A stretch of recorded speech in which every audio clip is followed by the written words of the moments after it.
hasta que llegue el día sin ocaso, que es el mismo Cristo, tu Hijo, nuestro Señor. Amén. Bien, pues vamos a introducirnos un poquito en la liturgia del domingo 28 del tiempo ordinario, que será, lo celebraremos el día 13 de octubre, siguiendo el ciclo C que seguimos todo este año litúrgico. Siempre sabéis que marcamos un hilo conductor, aunque ya sabéis que se pueden marcar otros hilos conductores, pero yo creo que uno de los principales es el corazón del hombre, ¿dónde está? Y sería como el mensaje clave que toda la liturgia de este domingo nos quiere hacer reflexionar y meditar. La primera lectura es del libro de la Sabiduría 7, capítulo 7, versos del 7 al 11.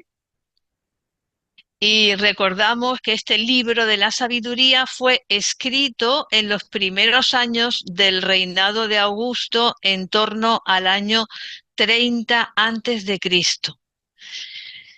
El autor está escribiendo a sus compatriotas de la diáspora alejandrina. Se han dispersado, judíos que se han dispersado por el imperio alejandrino griego, cuya fe judía está en peligro por la influencia de la civilización alejandrina y porque era muy fuerte la influencia de las escuelas filosóficas griegas, de las religiones mistéricas, etcétera.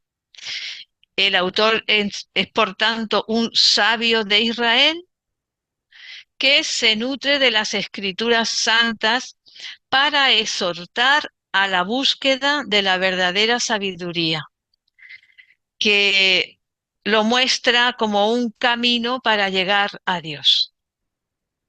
Concretamente, en este capítulo 7 en el que estamos, la sabiduría es superior a todos los bienes de la tierra y es fruto de la oración. Son los dos rasgos principales de la sabiduría que, que vamos a ir escrutando y intentando conocer mejor. Por eso esta lectura comienza diciendo: supliqué y me fue dada la prudencia, invoqué y vino a mí el espíritu de sabiduría. La preferí a cetros y a tronos, y a su lado en nada tuve la riqueza. La quise más que a la salud y a la belleza, y la preferí a la misma luz.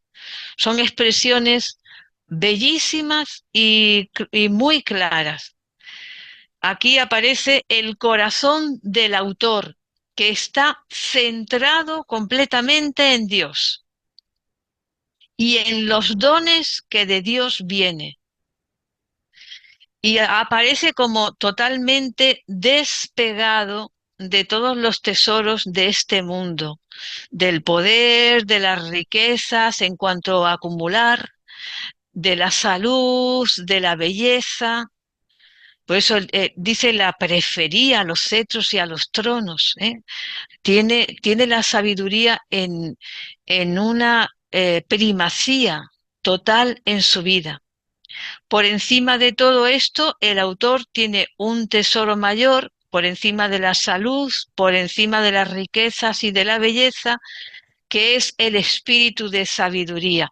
Vamos a ver qué es ese espíritu de sabiduría, porque si es un tesoro para el autor y la Iglesia nos lo ofrece en este domingo, es para que pase a ser también nuestro tesoro. Para la sensibilidad hebrea, los hebreos conciben la sabiduría como un concepto relacional, no abstracto.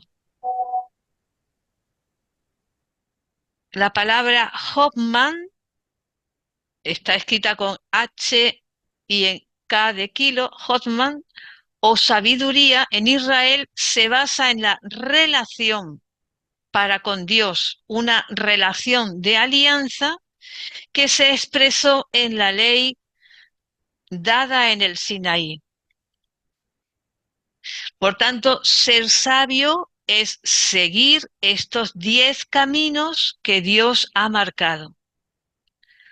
Así el libro de los Proverbios va a decir, el comienzo de la sabiduría es el temor del Señor.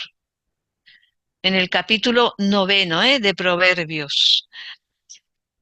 No temor en cuanto miedo, sino temor en cuanto respeto al Señor, respeto a sus 10 leyes dadas en el Sinaí, obedeciendo su voluntad, respeto la alianza. No son 10 caminos que al azar ha querido dar Dios a los hombres, sino que son los 10 caminos que conducen a la alianza con Dios, a tener en el centro de la vida este amor de Dios que nos recrea continuamente. Y esto va a ser la sabiduría para un hebreo, crecer en esta relación de alianza con Dios. En síntesis, por tanto, podemos decir que la sabiduría es el comportamiento que resulta de vivir en la alianza sellada con Dios. Y por tanto es un don de Dios, porque el hombre no tiene fuerzas, no tiene capacidad para esta alianza con Dios asidua, permanente y fiel hasta el final de la vida, porque el ser humano es un ser inconstante. Por eso es un don de Dios, pero Dios ha llamado al hombre a esta alianza para hacerle capaz. Algo que Benedicto XVI va a repetir siempre en sus enseñanzas es Dios el que nos hace capaces. Aunque nosotros seamos indignos, Él nos hace capaces de su alianza.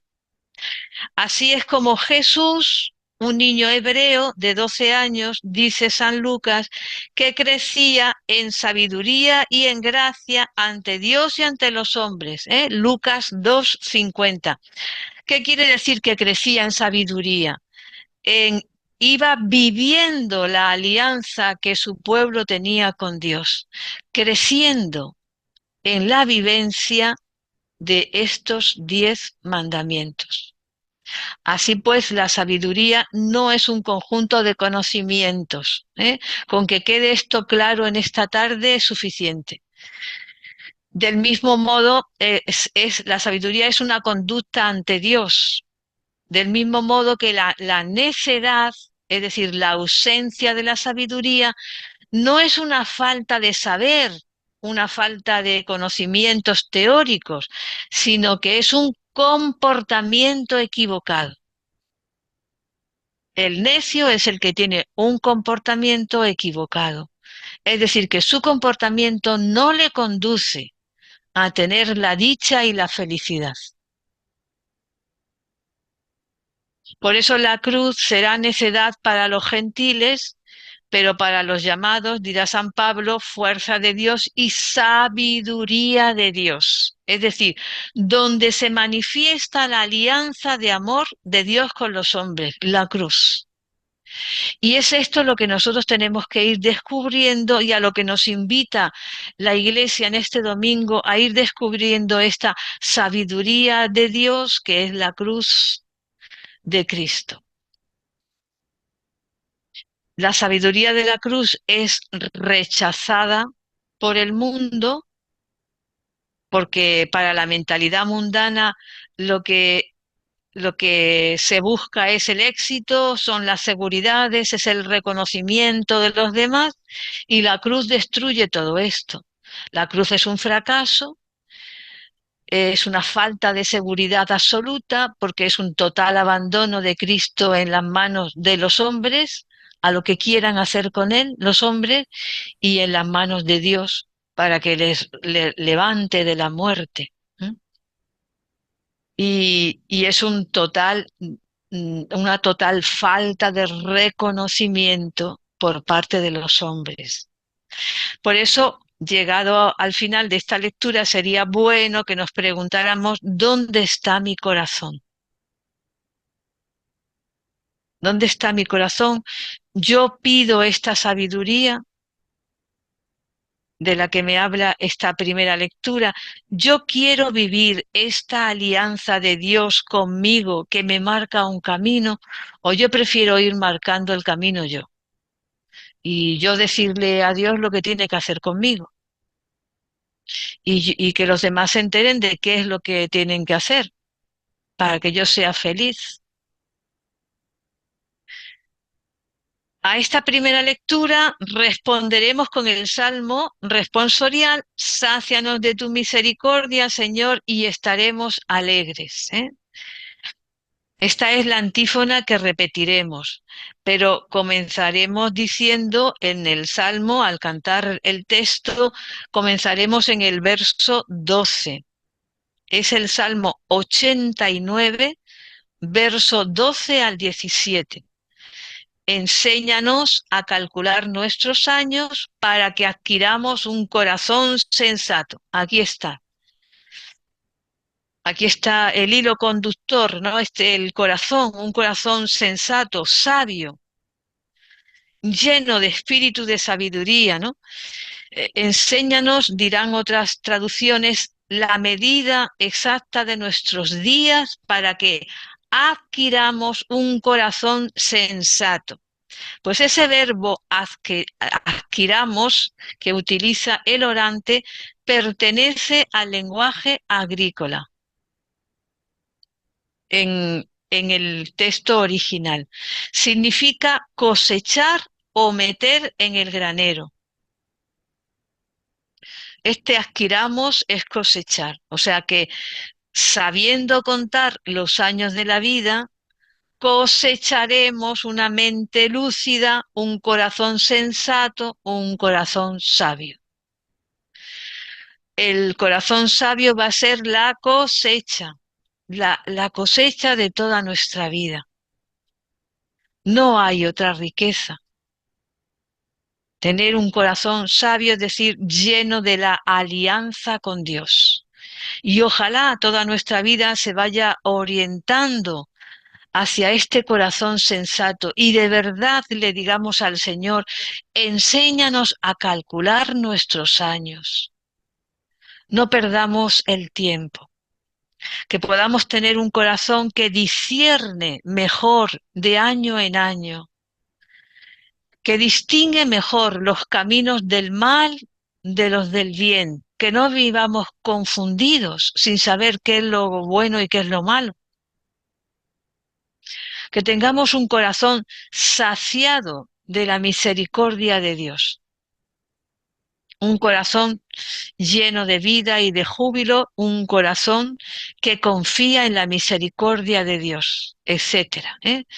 Fijaos que no he dicho un corazón lleno de salud, un corazón lleno de riquezas, un corazón lleno de seguridad, un corazón que tiene todo controlado. No he dicho absolutamente nada de eso, porque el salmista eso no lo concibe como sabiduría.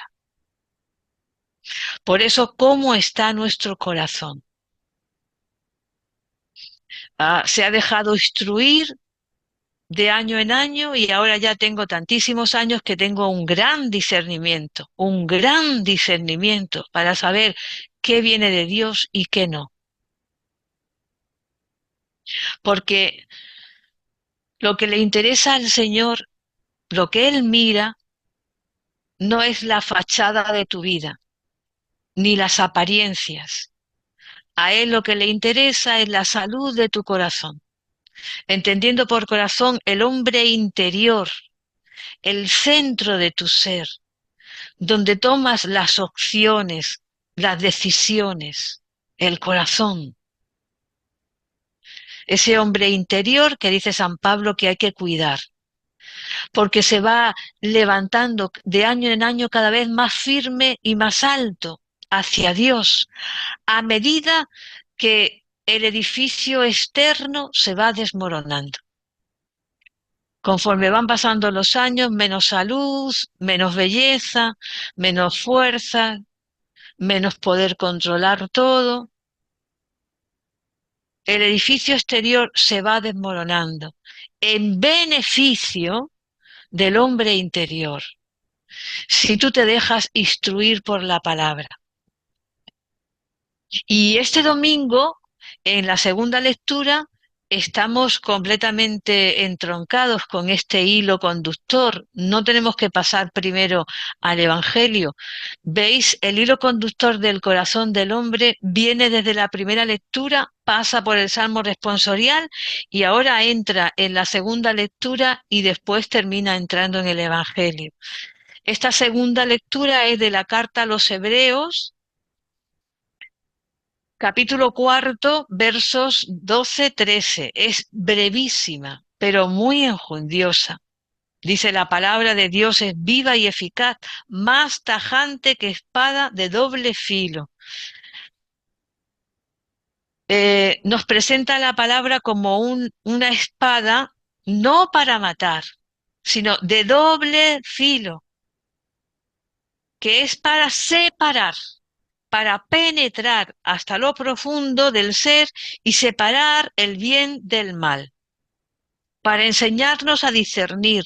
La espada de doble filo es el símbolo del discernimiento. Por eso sigue diciendo el hilo conductor, sigue siendo el corazón, y la palabra juzga los deseos e intenciones del corazón, para que quede de manifiesto si queremos vivir la alianza con Dios o nos conformamos con la mediocridad y el ir tirando en esta vida. No es para que queden de manifiesto las intenciones del corazón y entonces haya una condena, un juicio exhaustivo y una condena a quienes no han tenido un corazón completamente perfecto. Un corazón perfecto solo el de Dios. Solo bueno es Dios. Nadie más. Los demás corazones tienen que ser podados de año en año. Esta espada de doble filo nos va enseñando a discernir. Es un juicio de discernimiento, no para condenar, el que va a provocar esta espada. Por lo tanto, es un juicio para ayudar, para alumbrar a nuestro pobre corazón, para favorecer la elección del camino recto y no elijamos la del error,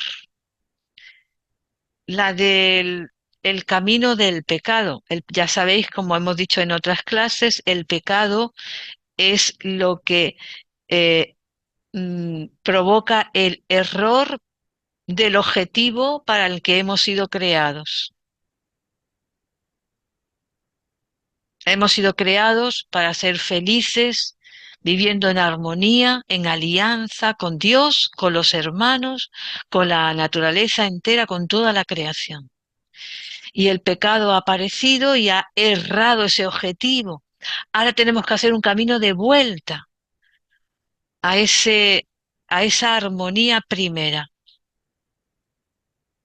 Cierto que nada se le oculta a la palabra de Dios, como dice la carta a los Hebreos, y todo está descubierto ante sus ojos.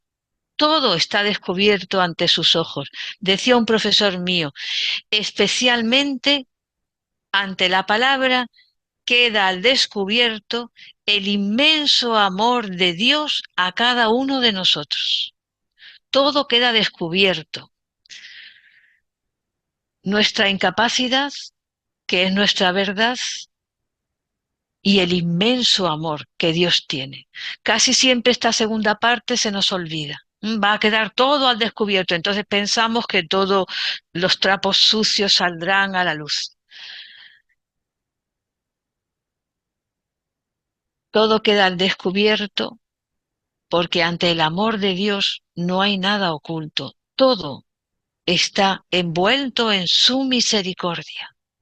Y ojalá esto te lo creas, porque entonces tú naces de nuevo.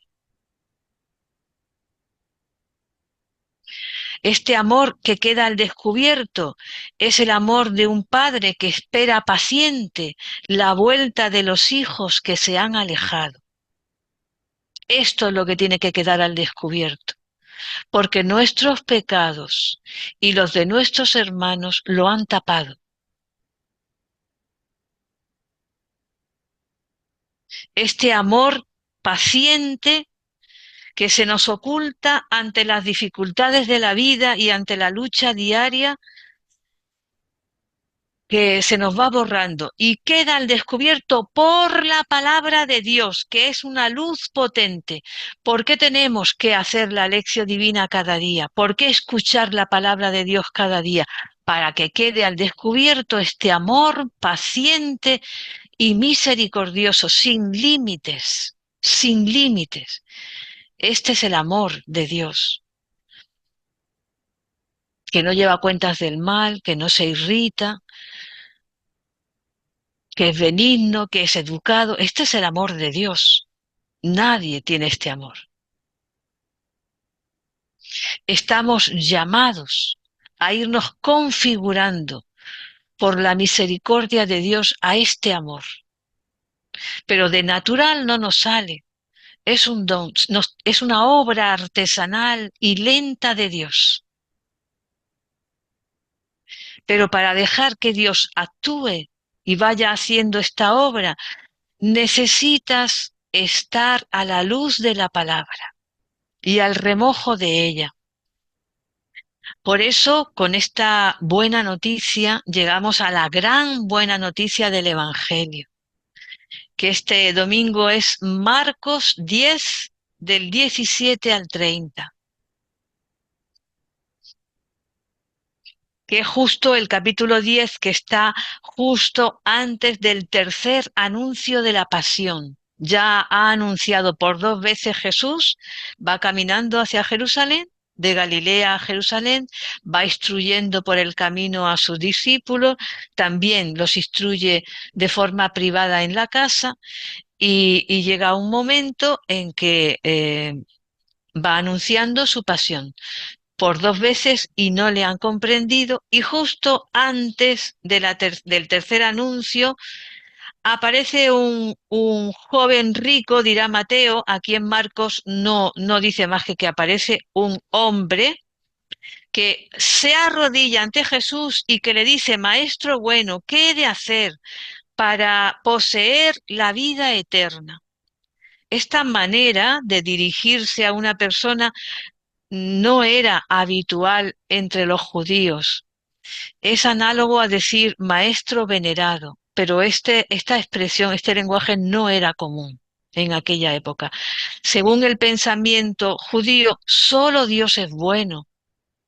Por eso no se le podía atribuir el adjetivo que es por excelencia de Dios a nadie.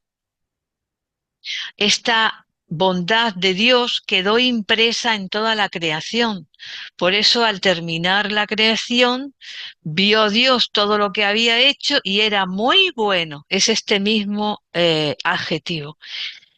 Y también en la historia, la experiencia del Éxodo, la salida de Egipto, los cuidados de Dios en el desierto, la ocupación de la tierra prometida, todo esto demuestran la bondad de Dios. Son como pequeños hitos que Dios va diciendo: mirad mi bondad, que yo os miro con bondad, os cuido en el desierto, os conduzco a la tierra prometida, quito vuestros enemigos que están ocupando la tierra, las voy conquistando para vosotros. Por eso esta bondad de Dios es creativa y es salvífica. Por eso dice Jesús: solo Dios es bueno. Es decir, solo Dios puede hacer esto, solo Dios puede crear, solo Dios puede salvar. Ante esta pregunta parece que al joven le interesa la vida eterna, ¿no? ¿Qué he de hacer para heredar la vida eterna? Y esta palabra heredar, cleronomeo, en el texto griego, hace referencia a Abraham, que es el heredero por excelencia en la mente y en la sensibilidad hebrea. porque él recibió en herencia al Hijo prometido y a la tierra prometida. Esta tierra heredada, recibida de Dios, se perdió en el exilio, ya lo hemos visto otras veces, por olvidar las 10 palabras del Sinaí, la tierra interior que debían guardar y cultivar.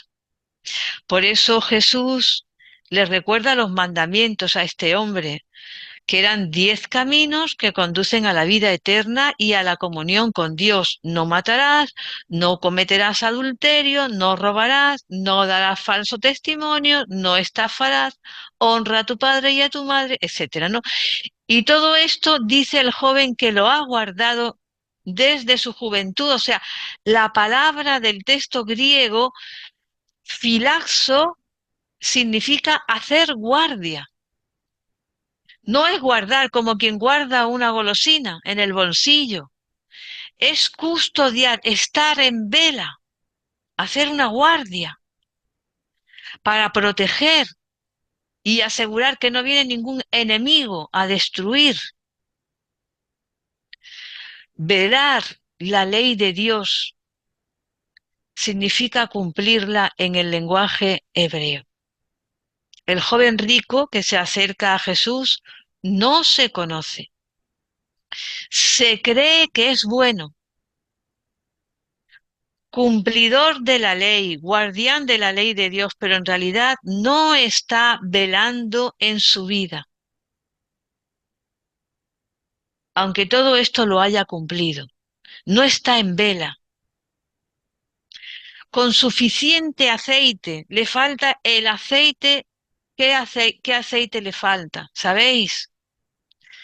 El aceite del desprendimiento, de no anteponer nada al amor de Dios. Todo esto lo he guardado, dice, desde mi juventud, no, lo he velado. Entonces Jesús le mira fijamente como quien ve el corazón y amándole, porque Jesús nunca desprecia al débil, al que no ha cumplido la ley, nunca le desprecia. Amándole le dice, una cosa te falta. Quien se acerca a Jesús ve lo que le falta, pero se siente amado, mirado y valorado. No se siente despreciado. Una cosa te falta, es un verbo, no digo más palabras griegas, pero es un verbo griego que significa carecer o hallarse desprovisto de puntos suspensivos, lo que sea, ¿no? Y lo que le falta a este joven rico, lo que está desprovisto es abrazar la cruz y el despojo de su ego como puerta para iniciar el seguimiento de Jesús. Vende lo que tienes. Hay una frase en el texto original que no aparece en la traducción castellana normalmente. Dice, ve, vende lo que tienes, dáselo a los pobres, así tendrás un tesoro en el cielo. Luego ven y sígueme. Y dice a continuación, cargando con tu cruz, que normalmente en las traducciones litúrgicas no aparece. Esta cargar con la cruz es lo que le falta. Y para ello primero tiene que tener su tesoro en el cielo, su meta valiosa en Dios, no en los negocios, no en las ganancias de este mundo. Pero qué difícil que pensemos así. Que pensemos que lo importante y lo primero es Dios es difícil. Hasta para un consagrado, una consagrada. Porque andamos preocupados por mil cosas. Normalmente razonamos y planeamos como si fuéramos a estar siempre en este mundo. Oh, soy una joven de 80 años. ¿Mm? Como si lo importante fueran los éxitos y los logros que aquí conseguimos. Sin embargo, la felicidad y la vida plena está solo en Dios, solo Dios. Ni los honores, ni los cargos, ni el dinero, ni la salud, solo Dios. Nadie más nos da la felicidad. Pero hay aquí una expresión muy dura, parece dura, la voy a explicar porque en nuestra mentalidad a lo mejor no la captamos bien. Hay una expresión de Jesús que nos puede chocar. Más fácil le es a un camello pasar por el ojo de una aguja que a un rico, es decir, aquel que acumula, entrar en el reino de Dios. Bueno, el ojo de una aguja no es para coser, ¿eh? El ojo de una aguja es una pequeña puerta que se encontraba en las murallas de las ciudades antiguas, también en la de Jerusalén, conocida como Puerta del Camello. La muralla siempre tenía muchas puertas y había puertas, la puerta del agua, la puerta del camello, según la puerta del perdón, hay de todo, ¿eh? Según los ritos que se celebrasen. La puerta del camello era la puerta que cuando se cerraban todas las puertas de la ciudad en la noche para que estuviera la ciudad defendida de los enemigos, pues era una puerta pequeña que quedaba abierta por si algún viajante nocturno, que no era normal, pero bueno, llegase. Esta puerta era lo suficientemente baja y estrecha como para que un camello solo pudiera pasar por ella arrodillándose y despojándose de toda su carga. El camello no podía entrar por esa puerta estrecha, erguido, en pie y con todos los cargamentos que venía, que traía. Por eso la metáfora de Jesús sugiere que la única manera de entrar en el reino de Dios es deshacerse de las cargas materiales que nos enseñorean, que nos ensoberbecen y adoptar una actitud de humildad, arrodillados, arrodillados. Y esto es lo que le parece imposible a los discípulos. Por eso dicen los discípulos, ¿y quién va a ser, quién va a poder entrar entonces en el reino?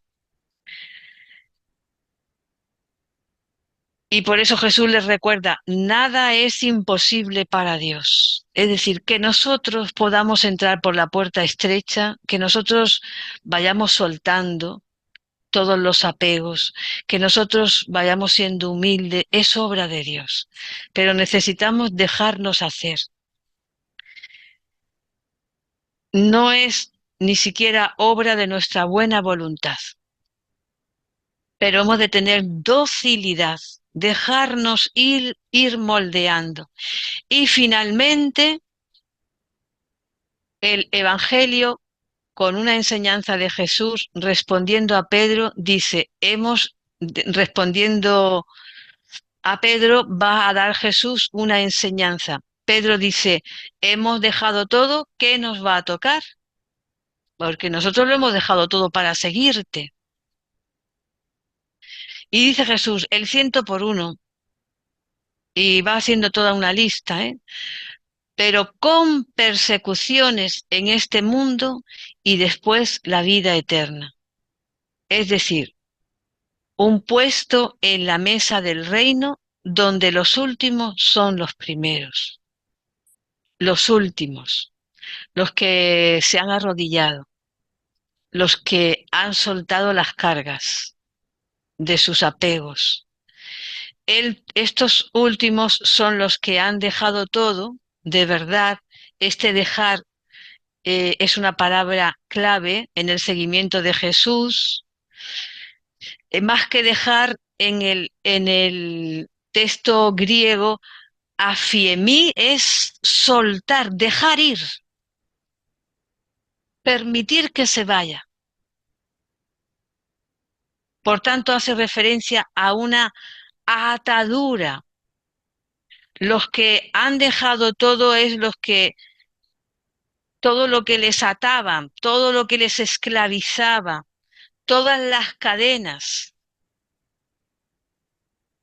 Y Pedro se olvida de que esto también es don de Dios. Nadie puede romper sus cadenas, sus propias cadenas. Dios rompe nuestras ataduras por medio de la sangre de Cristo.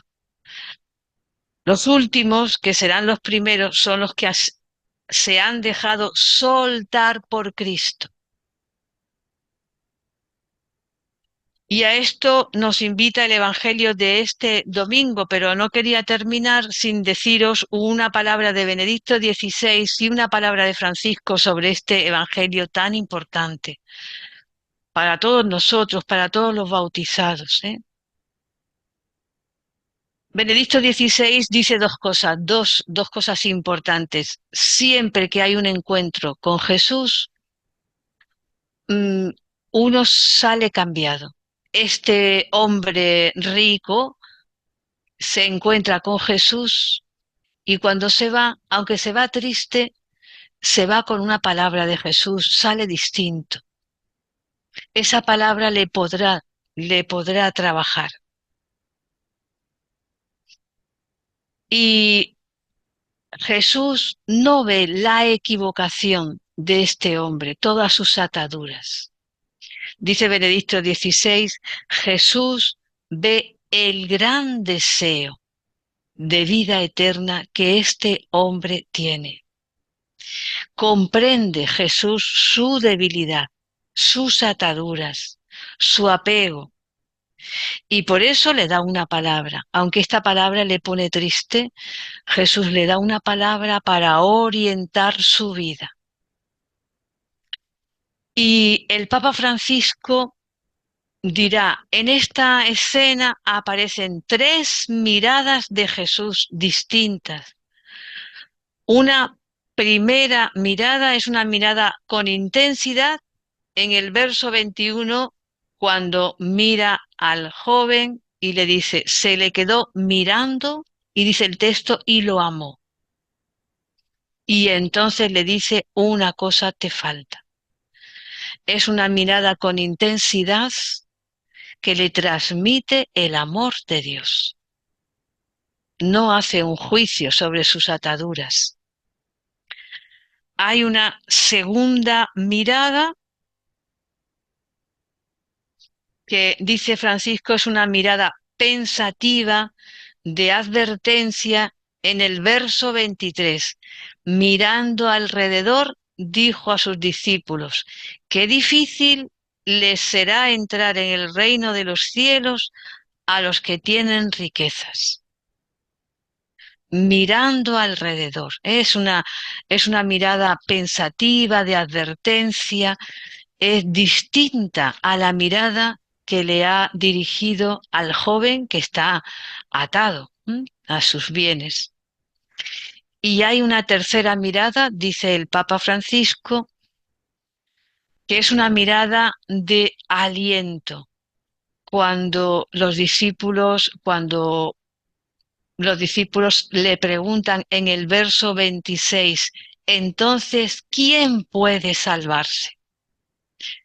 Y Jesús mirándoles, se quedó mirándoles y les dijo, es imposible para los hombres, no para Dios. Es esta mirada de aliento, como diciendo, es imposible para los hombres, confiad en el poder de Dios. Él os puede romper vuestras ataduras, para que no os llenéis de tristeza como este hombre y os deis la media vuelta y os vayáis, sino que vuestro corazón se llene de sabiduría, sea un corazón sabio, que sepa calcular los años, que sepa que esta vida es de paso, que somos peregrinos, que a nada de este mundo nos podemos atar, porque nada de este mundo nos da la felicidad. Y entonces vayamos soltando y podamos entrar por la puerta estrecha para sentarnos en la mesa del Padre, en una mesa que tiene preparada deseando compartir con todos nosotros, porque está esperándonos a que hagamos el camino, este camino de vuelta a la casa del Padre, donde hay una fiesta, donde se nos recibirá con los brazos abiertos.